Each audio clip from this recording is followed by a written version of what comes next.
வணக்கம்ங்க. இது உங்க கொங்குலன் சேனல். நீங்க இந்த வீடியோ என்ன பார்க்க போறீங்கன்னா, நான் வாழைக்காடு ஓட்டி விட்டுருந்தோம்ங்க. அது பார்த்தீங்கன்னா, மக்கி அடுத்த வெள்ளாமை பண்ணுறபோது 10, 20 நாள் 1 மாதம் ஆகிப்போகுங்க. அது ஏன் காடு சும்மா கிடக்குன்னு சொல்லி போட்டு நான் தக்கப்பூண்டு, கம்பு கலந்து விதைச்சு விட்டேங்க. தக்கப்பூண்டு எதுக்கு விதைக்கிறதுங்கன்னா, மண்ணில் வந்து சத்து அதிகமாகுங்க, மக்கு சத்து அதிகமாகும். கம்பு எதுக்கு விதைக்கிறதுங்கன்னா, காடு வந்து சூடாக்கிற காடை வந்து குளுந்து போகுங்க. சரிங்களா? அப்புறம் பார்த்தீங்கன்னா, இந்த மஞ்சள் போடுறதுக்கு, வாழை போடுறதுக்கெல்லாம் வேர் நோய் விழுங்க. அதெல்லாம் உழுகாமல் இருக்குது விதைச்சோம்னா. இதுக்கு தாங்க விதைக்கிறது.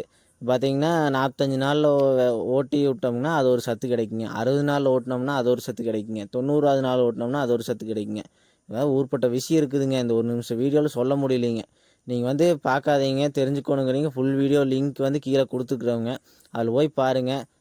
நல்லா தெளிவாக சொல்லிக்கிறோங்க.